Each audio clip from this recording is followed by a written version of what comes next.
Welcome back, guys, to another members-only Storytime with Fletch Bobo, presented by yours truly. Thank you guys for being members to check out this amazing content, and if you want to be sure to catch every Storytime with Fletch, just remain a member. And I appreciate all you guys who do, as well as those who gift. So, we're going to go ahead and jump on into this one. Well, I figure it's time I tell you about one of my other ex-wives, you might have heard of. Her name is Little Shawty. You see, I was at the San Andreas State Fair, and I just lost $12 at the yak one, guessing my weight. And, I was feeling down and needing a boost to my spirits. So, I went in to check out all the different amusements, they got going on in the park and all that, and I stumbled into something. I was surprised. I had no idea what I was getting myself into, I tell you what. But I went into this tent, and out in the middle they had on the sides they got these, the big old seating areas, the bleachers are what they is, they got the concession stand in there and all. But in the middle they had this big old raised platform, and they got some nice 4x4 posts on each side, and they had some rope stretched out between all of them. I didn't know what the heck I was looking at, but I went ahead and got me a ticket to sit down and sat up in them bleachers, man, and watched what was happening. I was curious what was gonna go on. I had no idea, so. I found out it was Extreme Little Person Wrestling. And here she come.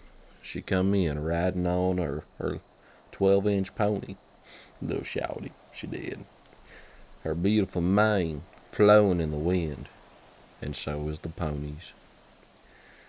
They called her on the microphone. They said, "Here's the #1 star, Little Shawty." And, she was taking on a beast of a woman named Terrible Tiny Tina.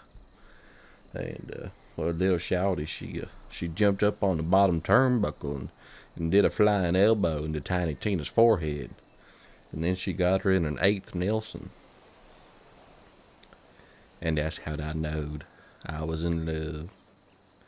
I waited outside of her dressing room. It was a Barbie mansion. And I said, could I buy you a cocktail, Winnie? She said no, but she'd love to have a stickless corn dog. She always got the stickless kind because of her dental work, or lack thereof. She was missing some of her teeth. Okay, she was missing all of her teeth, except for them 3 in the front. There was little black nubs up against the gum line. Every time she smiled, it looked like she had a mouthful of crickets. And, out in the afternoons, I can hear her whistling. One afternoon, I was kissing the mole on her sweaty neck, and it turned loose. And that's how we know we had a tick problem. She was my little butterface, and everything looked good but her face. But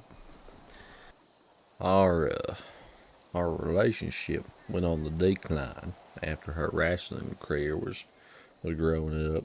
She went off to all them foreign cities, and she went out to Lost Wages and Liberty City and Miami, and one night, after she was home at one point, we was at the bar, and it was Little Shawty's birthday, and so we was in the bar, and the people in there was yelling, "Go Shawty, it's your birthday," and all that sort of nonsense and whatever. I mean, I don't know what I could be all civil about it, but they was yelling all that, and I could see the way that she handled that bottle of Tarankov vodka that was as big as her, that I knowed it was the end. And in the divorce, she got the little tax car and the easy bake oven we just bought for the house, and she told me I had too much Game Boy, and She said I shouldn't play though. I guess I flirted with the women too much. I mean, but how can I not? I'm a beautiful, sexy man. But enough about me. It is what it is, and I wish her well, and I hope that her wrestling career, gets up to the top turnbuckle. Anyhow, folks, Fletch Bobo out. Thank you for listening to my story.